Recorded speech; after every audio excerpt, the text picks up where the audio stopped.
Hey everyone, welcome back to episode 7 of Two Peas in a Podcast. This is the second to last episode of this series, so it's pretty sad, but we have something good for the 8th episode. I hope you guys have liked this series so far, and thank you for joining us. And we are going to be getting right into the crimes. So, I did 5 weird crimes that I could find from Mississippi, and I did 5 of the weirdest crimes you could have from Georgia. Yeah, I don't know if those states are very close, but we got some good ones anyways, so it doesn't matter.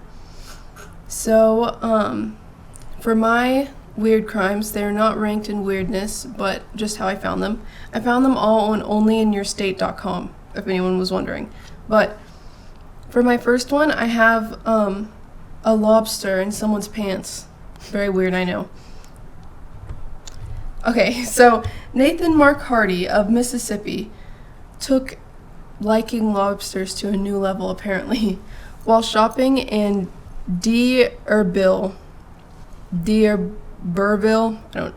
while shopping somewhere in Mississippi, a grocery store.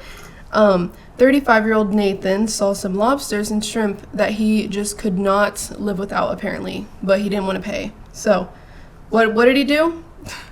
He stuffed all of it in his cargo shorts, which seems pretty reasonable. But, he tried to leave the store with 2 live lobsters and 2 bags of jumbo shrimp stuffed in his shorts.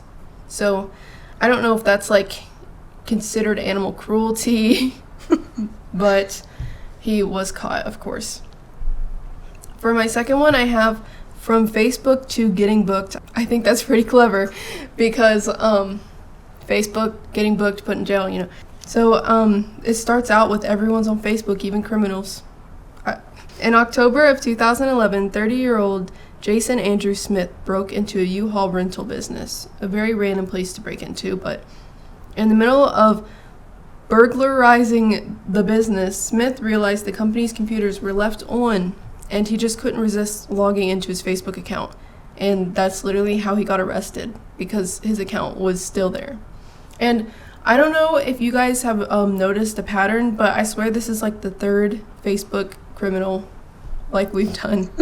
How are people just so stupid? But for my third one, I have Enter at Your Own Risk is the title, pretty ominous. So in July of 2014, 30-year-old Roger Beasley Jr. was not having a good day. So while driving in Biloxi, police attempted to pull Beasley over for a traffic violation. Instead of Beasley pulling over, he decided to run from the police, and he ran right into a local police academy.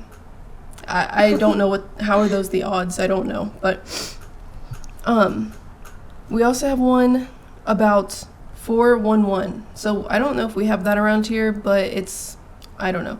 So in 2007, police received a phone call, and when there was no response, they dispatched officers to the address because that is protocol. So imagine the responding officer's surprise when they walked into a meth lab.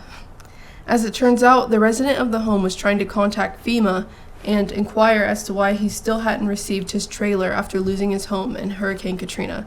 The suspect meant to dial 411, but mistakenly dialed 911. I don't know how that... I bet people have made that mistake a lot, but I'd be so mad if I were him. He messed up everything. And then for my last one, I have a case of unmistaken identity. So, back in 2013, Connie K. Lowe of Itawamba County wanted a big screen TV. There's very weird, names in Mississippi. So she decided the best way to get one was by theft, obviously. And so Lowe, with the help of 2 others, kicked in the door of a home and walked away with what they wanted, their TV. However, there was one thing that she left behind, and it was her ID. So I don't know if these people would have gotten caught if they didn't sign into their Facebook or leave their actual identification card. But I just wonder, it makes you wonder, would they have been caught? Probably, but they just made it so much easier. Also, this is very random, but I couldn't leave this one out. A man tried to catch orbs on his camera in a cemetery, tried to catch ghosts, but He did it while being naked because he thought his body would be the best canvas to catch ghosts. I don't know what the logic, but he was charged with indecent exposure. So those are mine. I think my favorite one has to be the one that stuffs lobsters in his pants. Yeah, I don't understand, like live lobsters too. I don't know. Oh, well, they have little rubber bands on their claws. I was going to say, I hope they were pinching him. But, yeah, I mean, if I wanted to steal lobster, I'd probably put them in my pants too. Probably not, but hopefully I'd have a purse. I think my favorite one out of all of these, I feel like the police officer walking into the meth lab was pretty funny. Like, that must have been his easiest day ever. So for my first crime, it's a 28-year-old man tried robbing a golden pantry, and while he waited to be alone with the cashier, he ended up filling out a job application. Instead of putting false information on the application, he ended up putting his real information on it. He also put his uncle's number, probably for a reference. And then, it didn't take long to find him. What is the logic, I wonder? And then, this guy is called the High-Heeled Bandit, a man in Richmond. He was found by running through the streets in nothing but heels and a turban. When authorities found him, he was hiding behind a tree trying to put on women's underwear. At least he was trying to put on something. Yeah. And then my third one is that a man robbed a diner in Norcross, Georgia with a pitchfork. A 50-year-old man left the pitchfork behind while carrying the cash register out the door. Two restaurant workers used that pitchfork to smash the windows of the robber's truck as he fled, but he ended up getting away anyway. At least he has broken windows now, I guess. Yeah. And then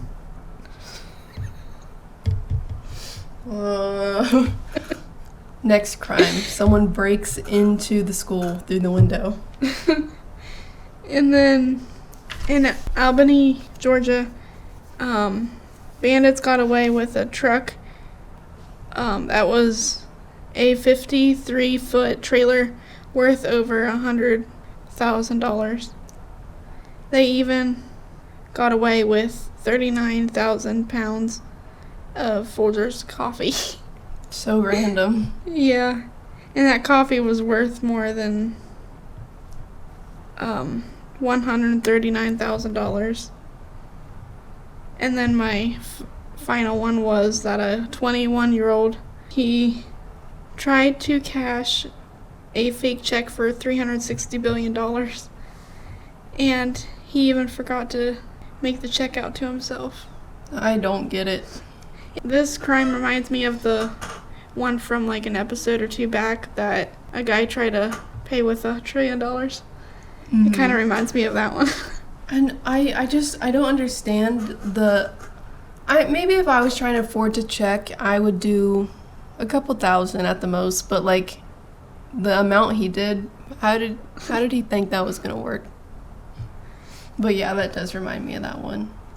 Also, I think my favorite out of all those, I gotta think for a second. I had it in my head and now I forgot it.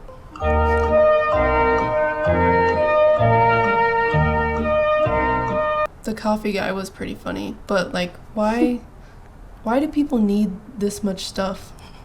Why do they need so much coffee?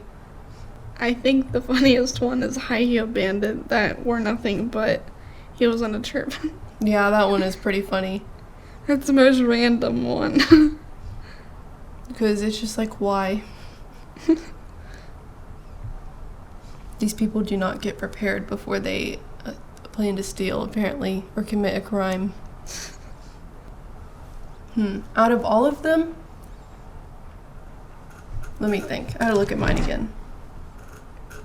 I have a short-term memory loss, diagnosed by me, but I think the guy running into the police academy was pretty funny. Because what are the odds? But the meth lab one, I think, was my favorite. What was your favorite out of, like, all of them? Probably the $1 billion criminal. Yes, there was Guy. one. Oh, wait, what were you saying? Probably the one that tried to cash a fake check. I think that's one of the funniest ones. I don't get people. I keep saying that. But there was also one that you read. I forget. It was like one of the first couple ones. Wait, let me see the title. Oh, literally the guy who filled out an application. I don't get that one either. Because why would they hire you even if you did put the right stuff? But also, why would you put the right stuff? I don't get it. Well, any closing remarks or anything else? Nope. Okay, guys, this has been our 7th episode of Two Peas in a Podcast, and I am sad to say that the next episode that will definitely not be filmed in 5 minutes, well, filmed in the next 5 minutes, will be our last episode. Well, for now, for class. But yes, that will be our last episode, so you have to go watch it immediately. And we will be in the same clothes, but it'll be filmed on a different day, don't worry. Well, thank you guys for joining us so far. Leave a comment down below. What are your most favorite interesting facts, and let us know if there's any we left out. Oh, interesting crimes. Yeah. Yes. And let us know if we left any out, like Jessica said.